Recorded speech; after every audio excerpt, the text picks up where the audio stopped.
பணம் எல்லாம் இல்லைன்னு சொல்லுவாங்க. ஆனா பணம் இல்லாதவங்க தான் அந்த வரியை அதிகம் பயன்படுத்துகிறார்கள். உண்மையில் பார்க்கிறோம் என்றால், பணம் என்பது வாழ்க்கையை மாற்றும் ஒரு சக்தி. அது நம்ம மனசையும், நம்ம சுற்றத்தையும், நம்மளை மதிப்பது யார், பயன்படுத்துவது யார் என்பதை தெளிவாக காட்டும் ஒரு கண்ணாடி. பணம் இருந்தால் நம்ம குறை கூட நல்லதா தோன்றும். பணம் இல்லாதா நம்ம நல்லதையே கூட குறை சொல்வாங்க. அதுதான் உலகம்.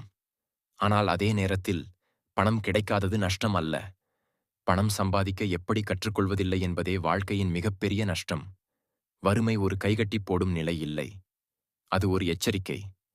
நீ இன்னும் உனது திறனை கண்டுபிடிக்கவில்லைன்னு. பணம் வர பணத்தை தேட வேண்டியதில்லை. உன்னை வளர்க்கணும். உன் திறமை, உன் கட்டுப்பாடு, உன் பொறுப்பு. இந்த மூன்றையும் வளர்க்கிறவனுக்கு பணம் தானாகவே வரும். உன்னிடம் உடன் வரும் உறவுகள் பல. ஆனா பணம் வரும்போது மட்டும் யாரின் முகம் எப்படி மாறுகிறது என்று அதுதான் உண்மையான புத்தகப் பாடம். பணம் மனிதனை கெடுப்பதில்லை. மனிதனுடைய உள்ளே இருந்த கெட்ட குணங்களை அது வெளியில் காட்டுகிறது. அதனாலதான் பணம் சம்பாதிக்க பயப்படாதே. ஆனா பணத்தால் உன்னை நீயே இழக்காதே. பணம் கையில் இருக்கலாம். ஆனா அறிவு தலையில் இல்லை என்றால் அந்த பணம் நீடிக்காது. அதை கைப்பிடியில் வைத்துக்கொள்ள ஒழுக்கம், இலக்கு, உழைப்பு இவை 3 தான் உண்மையான காப்பீடு. நினைச்சுக்கோ, உனக்கு பணம் வேண்டாம் என்று சொல்லலாம். ஆனா உன்னுடைய குடும்பத்துக்கு, உன்னோட எதிர்காலத்துக்கு அது தேவை. வெறும் வாழ்க்கையை நடத்த பணம் போதும்.